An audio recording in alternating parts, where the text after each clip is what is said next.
नमस्ते। तपाईँ अहिले हेर्दै हुनुहुन्छ दिलीप साम्पाङ आँसु युट्युब च्यानल। यसलाई लाइक, सेयर अनि सब्स्क्राइब गर्न नभुल्नुहोला। यो जुनीमा तिम्रो साथ पाउन सकिन, धोकामा मायाको गीत गाउन सकिन। यो जुनीमा तिम्रो साथ पाउन सकिन, धोकामा मायाको गीत गाउन सकिन।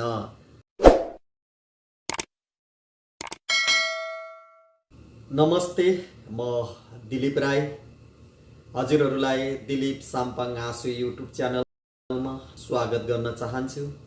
आज धेरै दिनको पर्खाइपछि भनौँ धेरै दिन पछाडि मैले लेखेका केही मुक्तकहरू वाचन गर्न गइरहेको छु। सुनेर साथ दिनुहोला। म केही फुर्सदमा मुक्तक, गजल, कविता जे भने पनि केही फुर्सदमा जानी नजानी लेख्ने कोसिस गर्दछु। त्यही कोसिसलाई म वाचन गरी मेरो युट्युब च्यानलमा अपलोड गर्ने गर्दछु। यसमा हजुरहरूले सपोर्ट गरी मेरो दिलीप साम्पाङ आँसु युट्युब च्यानललाई माया गरेर सब्स्क्राइब गरिदिनु हुन म अनुरोध पनि गर्दछु। र मैले लेखेका यी रचनाहरू धेरै गल्ती हुन सक्छन्। यदि तपाईहरू यसमा पोख्त हुनुहुन्छ भने कमेन्ट बक्समा तपाईहरूले आफ्ना मनमा लागेका सुझावहरू, सल्लाहहरू राखिदिनु हुन म अनुरोध गर्दछु।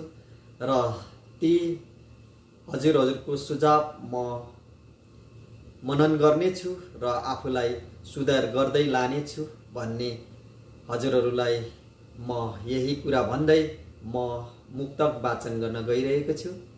र यो मुक्तकमा हजुरहरूलाई लागेको सल्लाह सुझाव फेरि पनि कमेन्ट बक्समा राखिदिनु अनुरोध गर्दै मेरो यो प्रयासलाई हजुरहरूले स्वीकार्नुहुनेछ भन्दै म मुक्तक वाचन गर्न गइरहेको छु। मेरो मुक्तक यस प्रकार रहेको छ। मेरो पहिलो मुक्तक छ। यो जुनीमा तिम्रो साथ पाउन सकिन, धोकामा मायाको गीत गाउन सकिन। यो जुनीमा तिम्रो साथ पाउन सकिन, धोकामा मायाको गीत गाउन सकिन। नयाँ नाताको साइनो पाउने दिनमा, नयाँ नाताको साइनो पाउने दिनमा रुँदै तिम्रो खुसी हेर्न आउन सकिन, रुँदै तिम्रो खुसी हेर्न आउन सकिन। नमस्ते। तपाईँ अहिले हेर्दै हुनुहुन्छ दिलीप साम्पाङ आँसु युट्युब च्यानल। यसलाई लाइक, सेयर अनि सब्स्क्राइब गर्न नभुल्नुहोला। यो जुनीमा तिम्रो साथ पाउन सकिन, यो जुनीमा तिम्रो साथ पाउन सकिन, धोकामा मायाको गीत गाउन सकिन। नयाँ नाताको साइनो पाउने दिनमा, नयाँ नाताको साइनो पाउने दिनमा रुँदै तिम्रो खुसी हेर्न आउन सकिन। यो मेरो पहिलो मुक्तक सुनिदिनु भएकोमा हजुरहरूलाई धन्यवाद छ। र मेरो च्यानललाई हजुरहरू सब्स्क्राइब गर्नुभएको छैन, मेरो च्यानलमा पहिलोचोटि आउनुभएको छ भने दिलीप साम्पाङ आँसु युट्युब च्यानललाई सब्स्क्राइब गरी सपोर्ट गरिदिनु हुन म अनुरोध गर्दै फेरि म दोस्रो मुक्तक वाचन गर्न गइरहेको छु। मेरो दुःखमा धेरै रमाउँछौ रे तिमी, मेरो दुःखमा धेरै रमाउँछौ रे तिमी, अरूलाई नराम्रो सुनाउँछौ रे तिमी। म रित्तिन्दा तिम्रो झोली भरिन्छ पक्कै, म रित्तिन्दा तिम्रो झोली भरिन्छ पक्कै, मलाई हराई अरूलाई नै जिताउँछौ रे तिमी, मलाई हराई अरूलाई जिताउँछौ रे तिमी। यो मेरो दोस्रो मुक्तक सुनिदिनु भएकोमा हजुरहरूलाई धन्यवाद छ। र हजुरहरूलाई मेरो यो मुक्तक सुनेर आफ्नो सुझाव सल्लाह कमेन्ट बक्समा राखिदिनु हुन अनुरोध गर्दछु। मन परेमा आफ्नो फेसबुक मा अथवा सामाजिक सञ्जालमा हजुरहरूले सेयर गरेर पनि मलाई सपोर्ट गर्न सक्नुहुनेछ। अर्को तेस्रो मुक्तक फेरि म वाचन गर्न गइरहेको छु।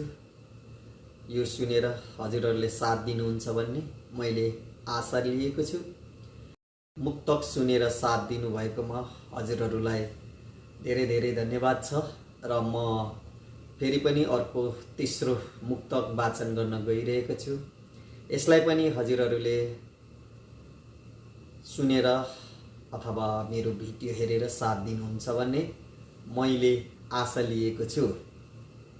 सधैँ हाँस्नु भन्छौ मुस्कान खोसेपछि, सधैँ हाँस्नु भन्छौ मुस्कान खोसेपछि, एक्लो छु तिमीले पराई सोचेपछि। संसार सबै बिरानो लाग्छ अचेल, संसार सबै बिरानो लाग्छ अचेल, मलाई छोडी उसलाई रोजेपछि। नमस्ते, तपाईँ अहिले हेर्दै हुनुहुन्छ दिलीप साम्पाङ आँसु युट्युब च्यानल। यसलाई लाइक, सेयर अनि सब्सक्राइब गर्न नभुल्नुहोला। र म अन्तिम मुक्तक वाचन गर्न गइरहेको छु। यसलाई पनि सुनेर साथ दिनुहुन म अनुरोध गर्दछु र हजुरहरूले मलाई यो भिडियो हेरेर साथ दिनु भइरहेको छ। यसमा म हृदयदेखि नै धन्यवाद दिन चाहन्छु र मेरो च्यानललाई सब्सक्राइब गर्न चाहिँ नभुल्नुहोला यदि तपाईँ नयाँ हुनुहुन्छ भने, र सब्सक्राइब गरेर साथ दिनुहुने सम्पूर्ण मेरा मित्रहरूलाई म धन्यवाद दिन चाहन्छु। र मेरो यो अन्तिम मुक्तक, मेरो मायालाई चितामा जलाइदियो, मेरो मायालाई चितामा जलाइदियो, मलाई रुवाई अरूलाई हँसाइदियो। धोकाको नर्कमा मलाई फालिदिएर, धोकाको नर्कमा मलाई फालिदिएर, मायाको स्वर्ग उसलाई नै, मायाको स्वर्ग उसलाई पुर्याइदियो। धोकाको नर्कमा मलाई फालिदिएर, मायाको स्वर्गमा उसलाई पुर्याइदियो।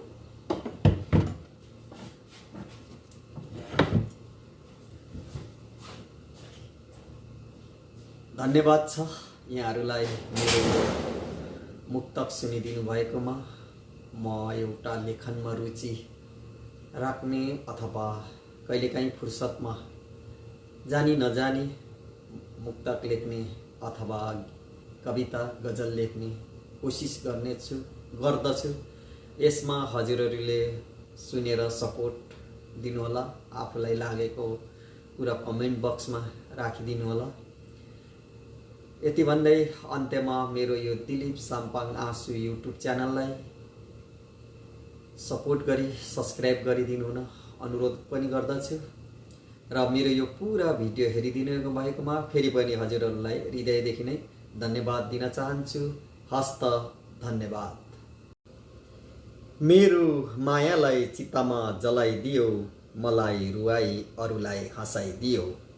मेरो मायालाई चितामा जलाइदियो, मलाई रुवाई अरूलाई हँसाइदियो।